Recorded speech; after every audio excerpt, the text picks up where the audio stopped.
There you are. So we've got one person to come.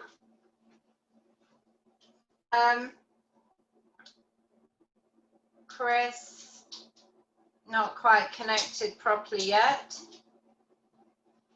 There you go, well done. And you're in. I'll just check if I've got, because we should have 4 puppies, shouldn't we? I'll just check if I've got any messages. So if you just, oh, hang on, here we go. Who's that? I think that might be, that's my friend. So just due, I'll just look at my messages and see whether or not we've got one who's not coming.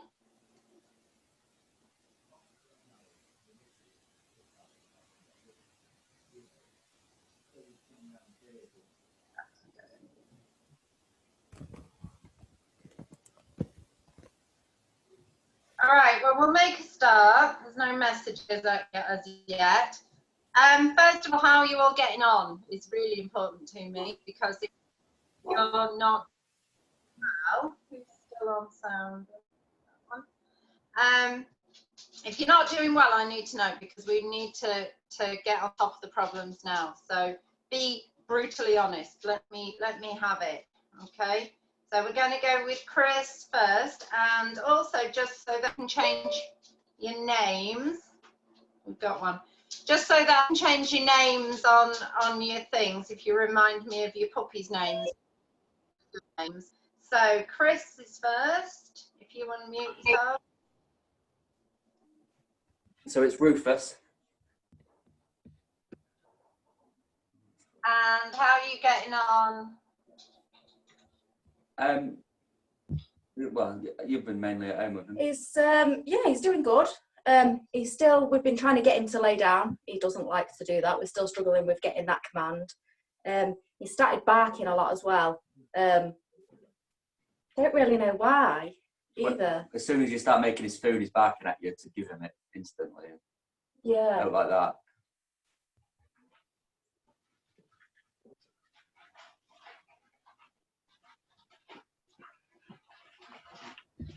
Yeah. Remember to remind me, I mute myself, remember to remind me you can't hear me. Do you remember how to get my attention if I forget? Does everybody remember the hand signal?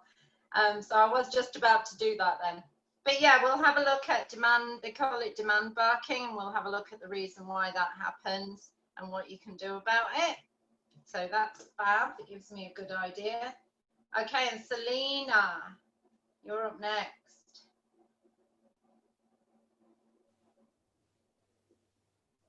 Hi, can you hear me?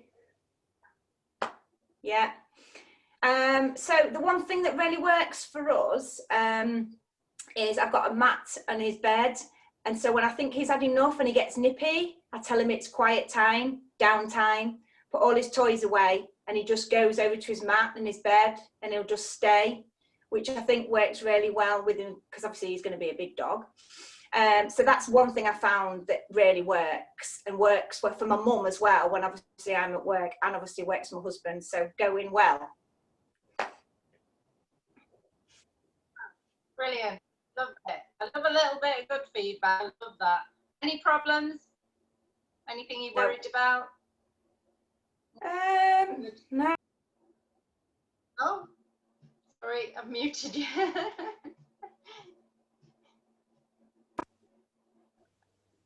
No, sorry. No, nothing at the minute. He was a barker when, like Rufus and their parents, and he started to again going out and barking at people until I say leave, but he's better off a lead than he is on. So yeah, I think it's just finding his feet and wanting to know whether it's right, we should tell him yes to bark or leave, or what we actually say to him. So yeah, the good advice would be great.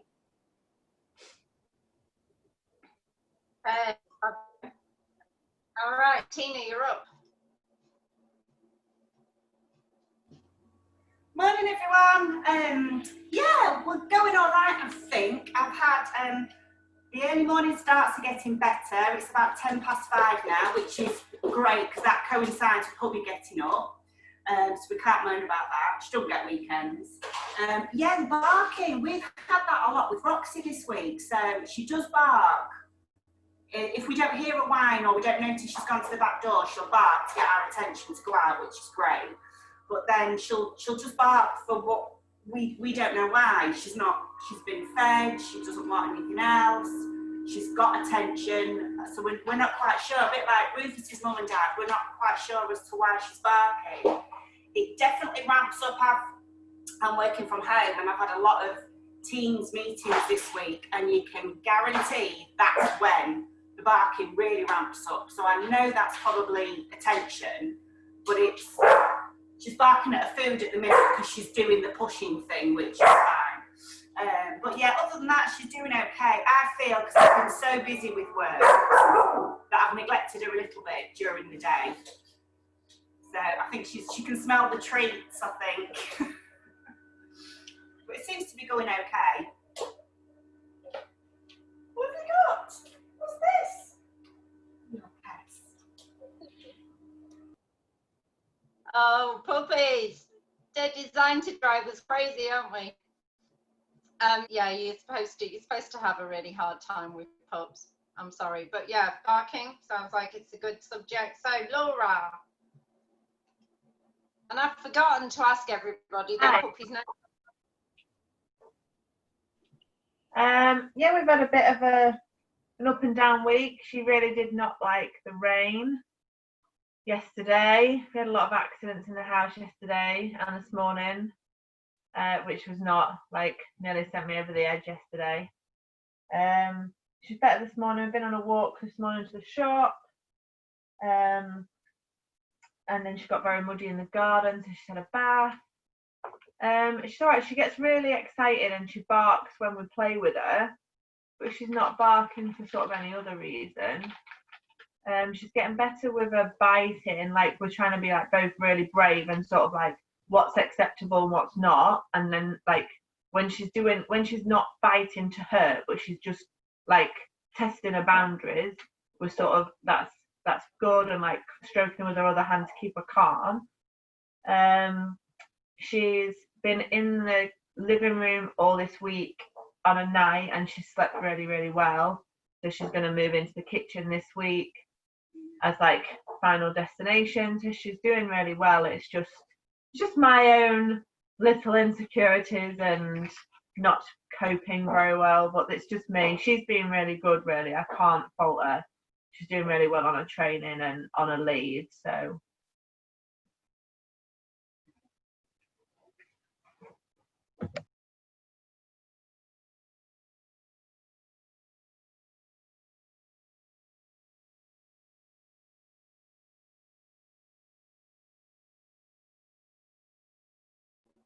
Forgot to unmute me again, didn't I? Okay, so just for me, if you can figure out how to do it, put your puppy's name on your name for me.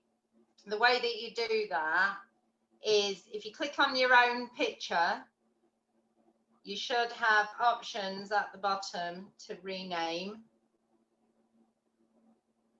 And if not, give me a wave so I can just put your puppy's name on.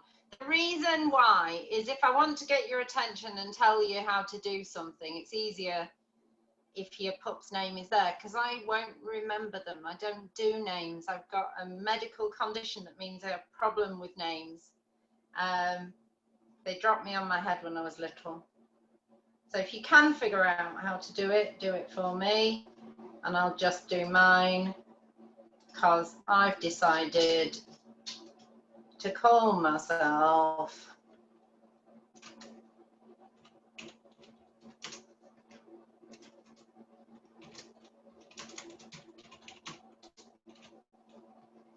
that. All right, so thank you. Oh, you're all dead good. I love it. Well done. All right, so demand barking. Don't forget that your puppy is desperately trying to figure out what works, what gets them whatever it is that they need.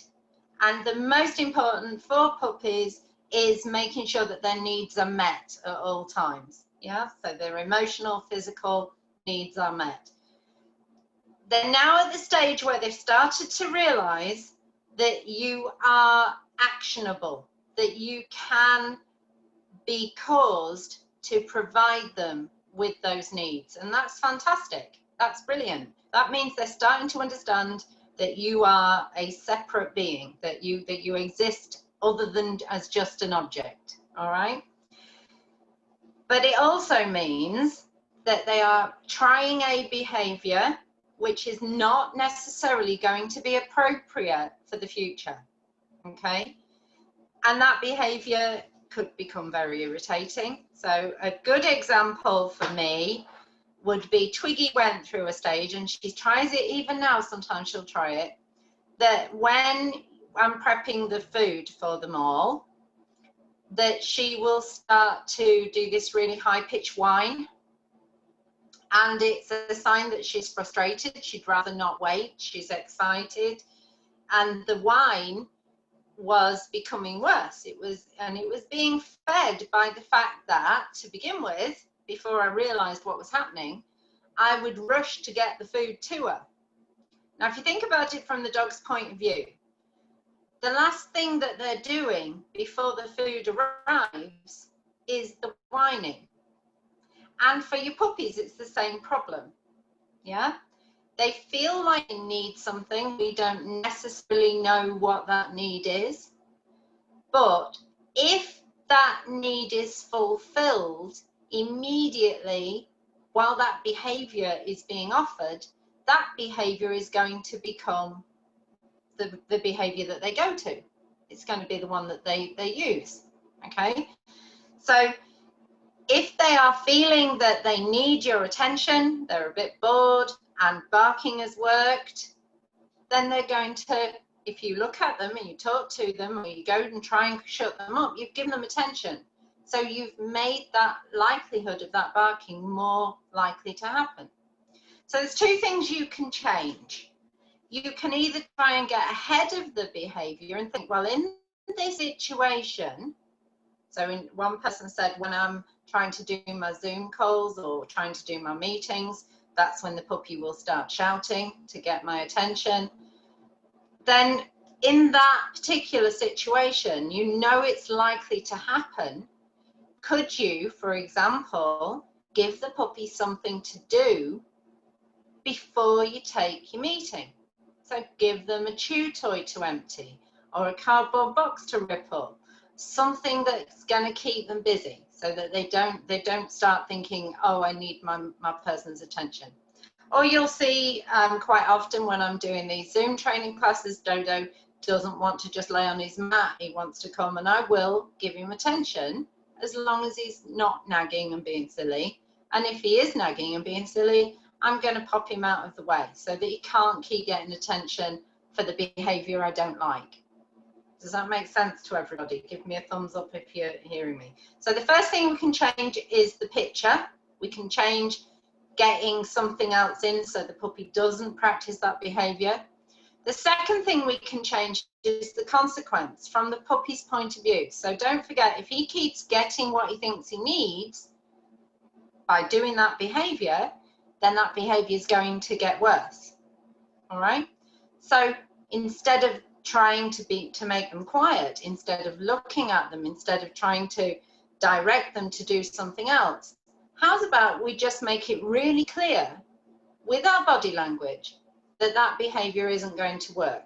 And what I want you to think about here is small human children.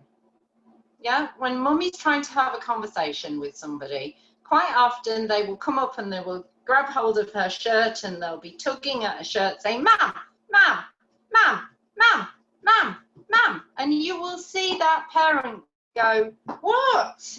I'm having a conversation," you know, and get angry and upset with that child. And actually what my mum did was she used to go, and you'll see it on, if you've ever watched the Super Nanny program, she just used to go, and then she'd carry on a conversation. She'd just literally hold her hand up to me and go like this. Yeah?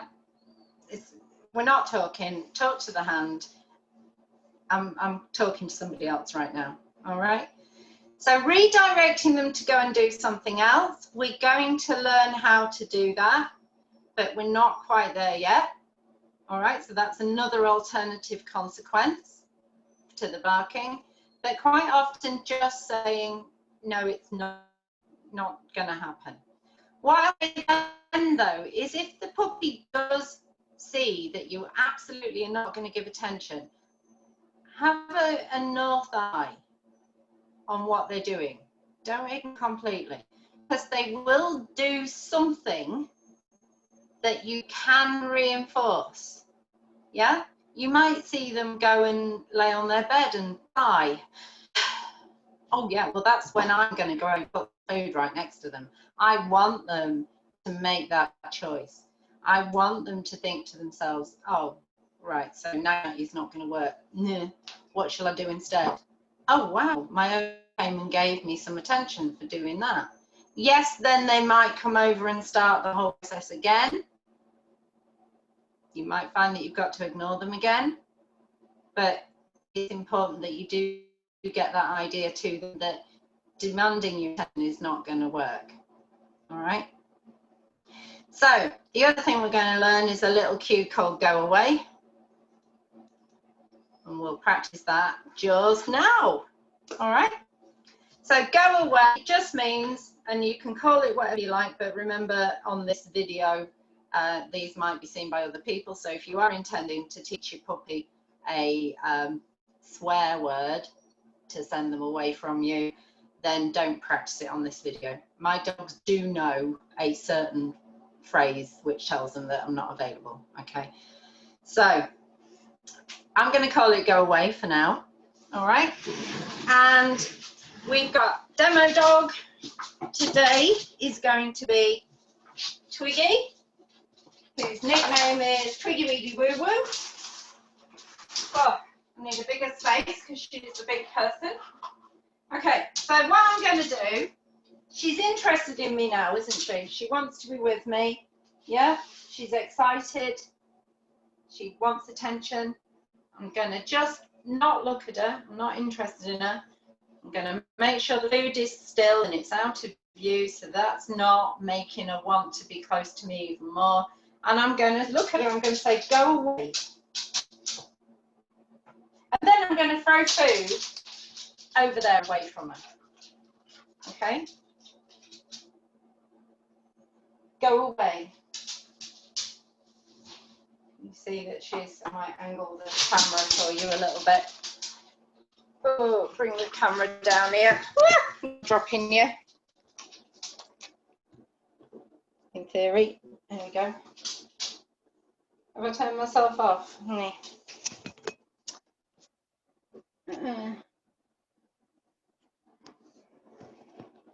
Turned myself off, didn't I? Okay.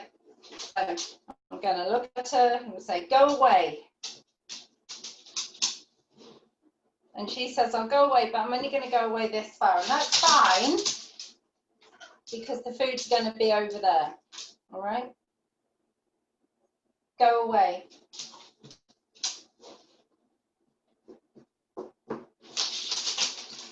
All right?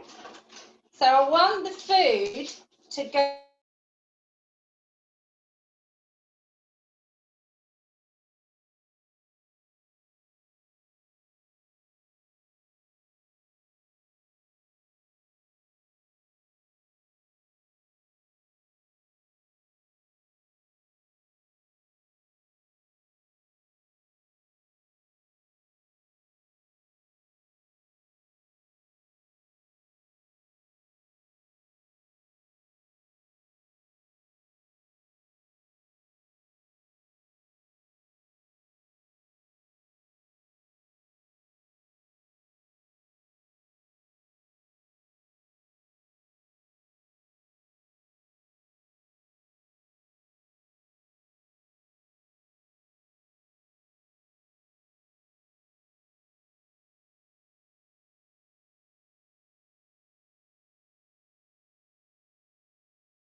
Where do I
Hello, that was fun.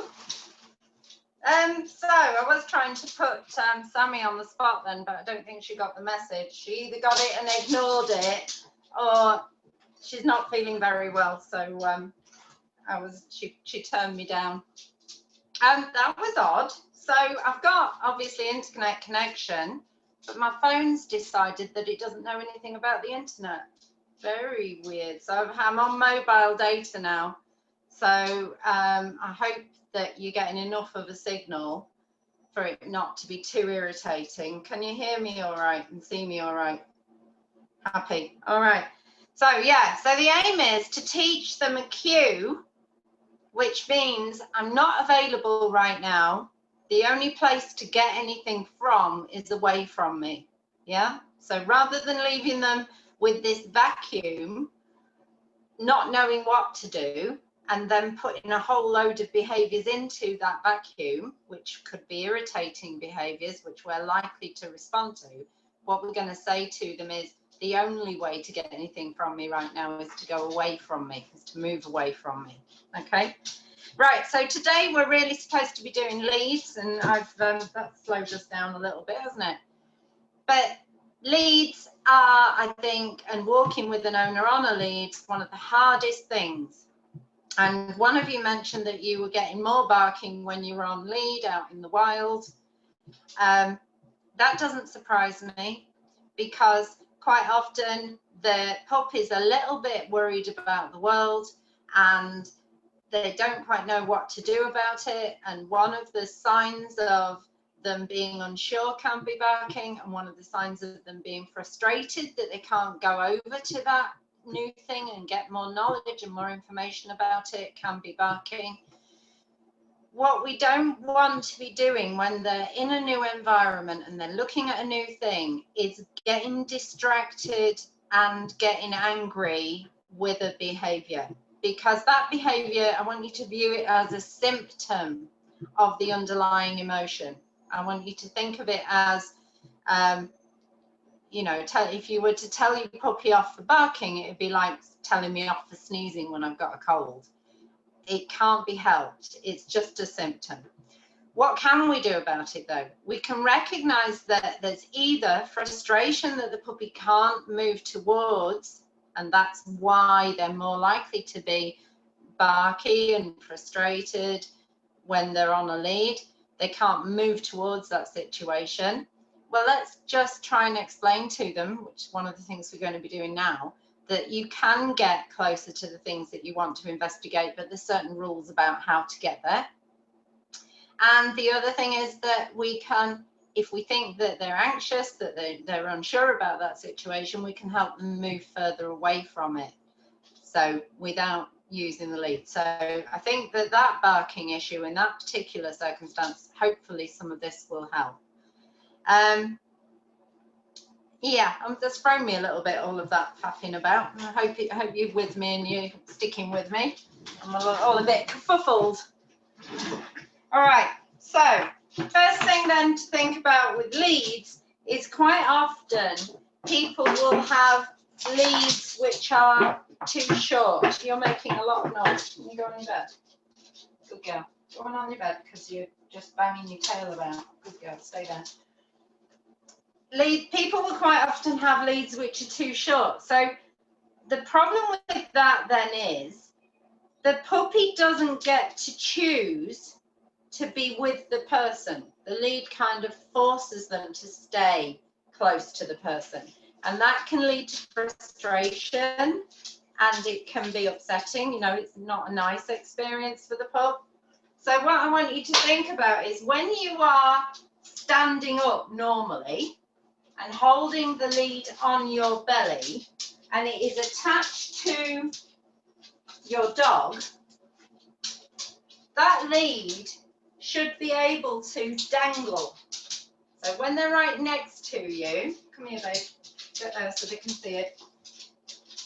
That lead should be able to have this nice loose loop between you and them, which means that she can now move quite a distance away from me, yeah, which gives her the opportunity to choose to move in, to be near me. And it's that choice that's the really important part, okay? So that's the first thing I want you to have a look at, is your lead long enough? Now, if you're standing next to your puppy and you're holding your lead on your belly and it's already that sort of length, then there's no distance there for the pup to choose. Can you see it's straight, isn't it, between us? So now the chances are every time I move, she's going to get jerked in the neck. So being close to me on the lead then becomes an uncomfortable experience. All right, so I want it down there and dangly. Good girl, very nice. Go that way. Down there and dangly. So the next thing I would say to you is expecting a puppy to walk nicely on the lead is too much. It's too hard to begin with.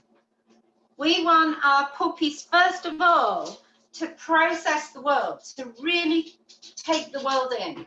So to begin with, I'm going to kind of let the puppy dictate the directions that we're going in. But we're going to have just one rule, one single rule. Come out, because you're too noisy when you're wagging your tail under the desk. The one single rule is, if the puppy makes the lead go tight, your legs stop working. Legs cannot move if the lead goes straight. Okay, so you've got that nice, loose, dangly lead, and the puppy's got loads of range to investigate and check out the world. If you think they're going too close to something that's dangerous or worrisome, you don't have to keep moving, you can slow down. And the puppy will make the lead go straight, and your legs don't work. Straight away. As soon as you see that lead start to go straight, legs don't work.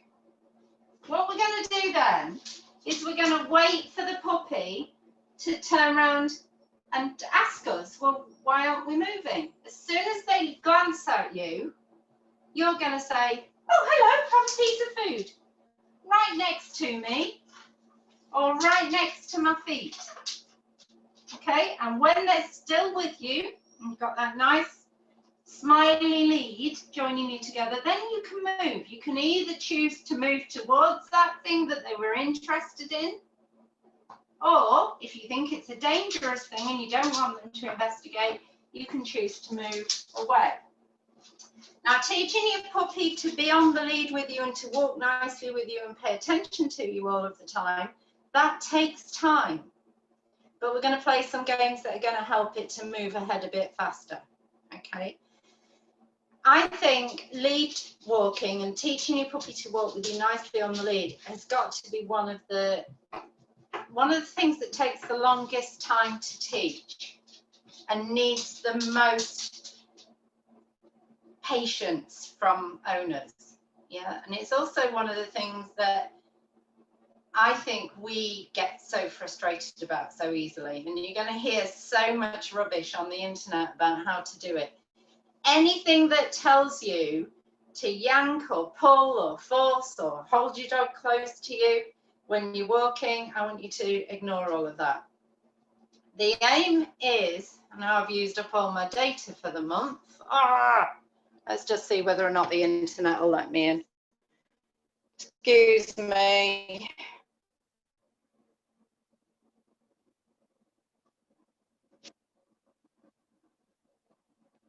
Flipping phones.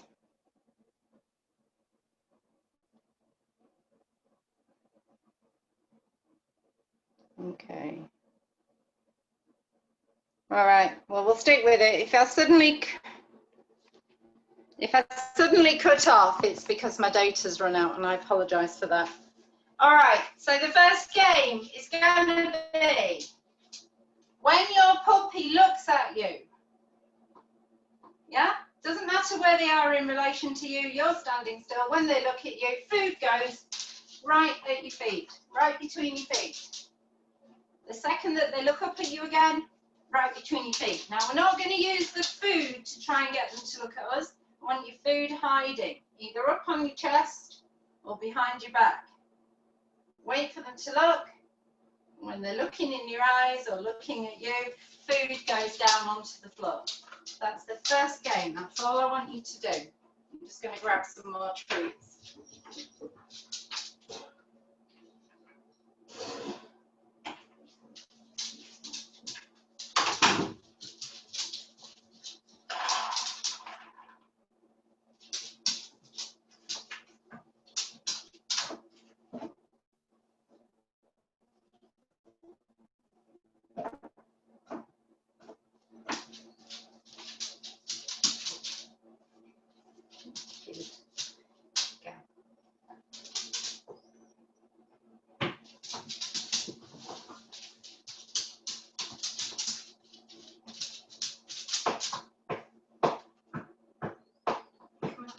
Noisy. All right, second game. This time, wait till they look,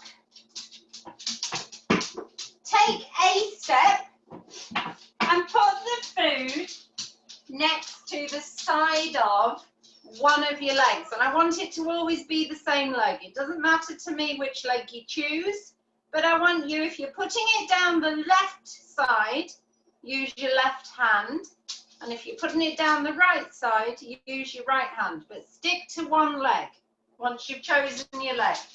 So here we go, she looks at me, and I'm going left side of my foot with my left hand. Okay, so step, look, whoops, wrong hand, wrong leg. Good job when your dog trainer starts getting it wrong, isn't it? Hey? So I step, she looks, I go left hand, left foot.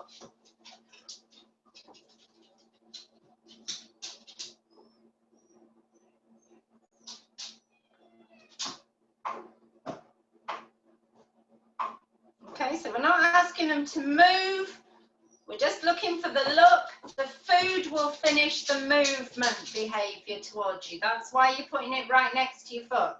They don't have to move first, they just need to look. The movement will come afterwards. So one step, as soon as the puppy looks at you, the food goes down. Okay?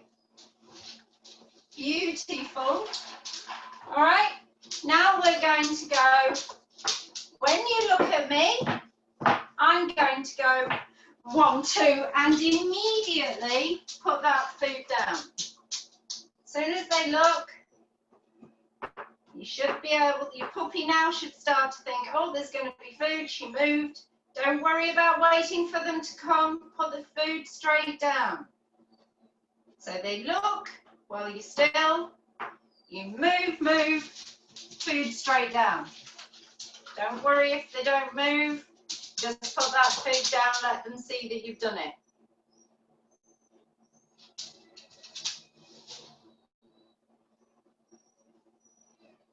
The only thing we want is the look before you move so that they can see that you're about to move.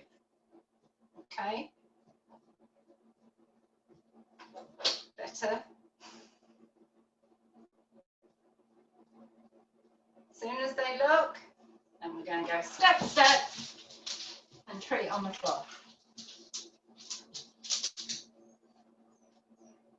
Step, step, treat. Beautiful. Wait for them to look up again before you move. So, and then step, step, treat. Wait for them to look before you move. Step, steps, treat. So what you should find is that your puppy's returning that glance back to your face quicker, and that as you're moving, they're moving with you quicker. Yeah? That should be the aim. Now, if they're doing really well with that bit, you can go on to the next bit. And the next bit is step, step, touch, and then put that treat down. So your touch cue is going to be a little behaviour that we're going to add. All right, so she's looking at me, I go step, step, touch there, and then that treat's still going to go right next to the leg. And it's just adding a little bit of drive and movement and excitement about your movement. Okay, and we do all of this off lead to begin with. We want the puppy to think it's exciting and fun. If they're not good at touch, don't worry for now. It's about the looking at you and seeing that you're about to move and getting excited about moving with you. Every puppy's different. Wait for them to look up again. Step, step, touch.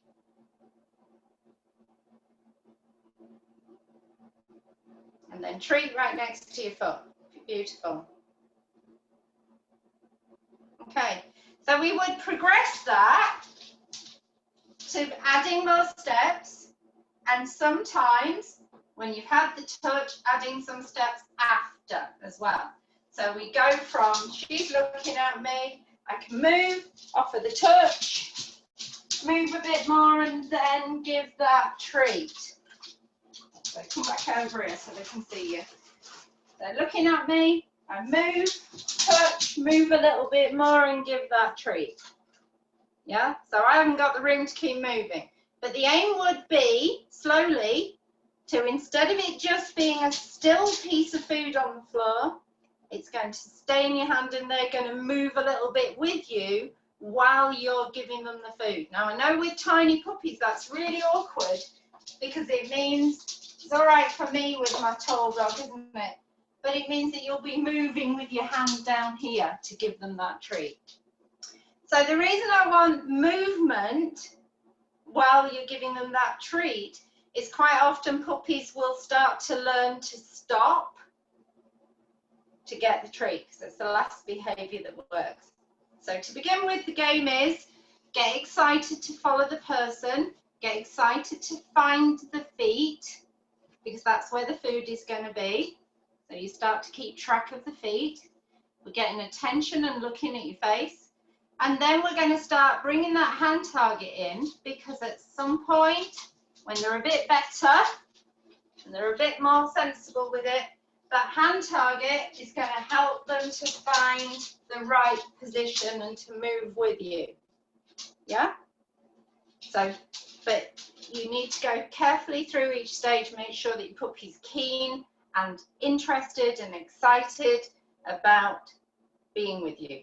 Once you've got your puppy really happy and excited about moving with you, then you can put a cue on it. So I could say, close. Good. All right. But I wouldn't add a cue until you've sort of, in the same way as we do every behaviour, first make sure you're happy with the behaviour and then add the cue. Now, when we add the lead, what happens is humans go all doolally. As soon as you put a lead on, you start acting differently.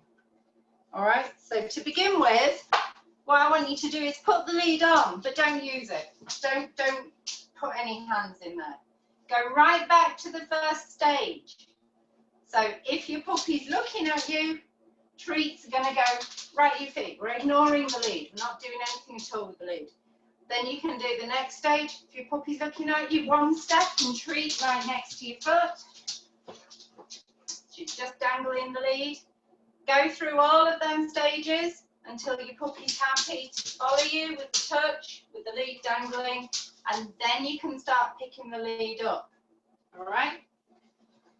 Make sure, and this is another thing I can guarantee, as soon as you pick that lead up, you're going to want to make it go tight. Try and stop yourself. If I say to you, you've got to leave that dangly bit down there, I've seen people leaving the dangly bit, but leaving their arm up here like this. All right, it's a human response. When we've got a lead on, we feel like it ought to be a tension between us. So I want you to really school yourself, leave it dangly, and then do the same games over again. So we're going to do eye contact, food at the floor, move, and food next to the leg, move, and food next to the leg, and then you start adding your hand target so that they're starting to move with you. If you're teaching your puppy to move with you sensibly on a lead, you don't need to use that lead. It's there as an emergency. It's there as a a safety net in case they suddenly step away from you or suddenly do something. So, and it does take a while. Remember, as with all behaviours, don't practice it in a situation where the puppy's not able to offer the behaviour you prefer. Okay, if that environment is too hard, just go back to my legs don't work when you pull. The nickname for that one is be a tree. Imagine as soon as you feel that tension starting to come on the lead, you grow roots. All right, that's all. All right, so I'm completely messed up today and I apologise for that. I don't know what my phone's doing, but I do have to rush because I've got to get ready for the next one. Is there any questions at the minute? Have we got any wiggles at the moment? If you suddenly think of any, do nag, do get on to the WhatsApp group and ask questions, or do go to the Facebook group and ask questions. Do make sure that you feel like you know what you're doing. Don't be stuck in problems. And with regards to the person whose puppy wouldn't go out to the toilet because it was raining, options with that are either provide an undercover outdoor situation so they can go to the loo, so something like a marquee or a tent, you know, without its facing, so there's somewhere dry they can go out. What I would say is that Twiggy will not, she hates going out in the rain, and they do eventually learn bladder control if they hate the rain, or they will kind of learn that you're going to go anyway. If you really want your puppy to learn to go out in the rain, you must go out with them. You must go out and stand out there with them. Don't be standing in the doorway, because the reason they hate the rain is not because of the wetness, it's the sound. All sounds are amplified. All sounds are bigger when it's raining. Okay, so it's scary. So they need you there to support them. All right, so thank you very much. You will get a recording. If I've got time, I'll edit out that gap of nothingness so that it's not too irritating to watch. All right, darlings. Thank you. Bye.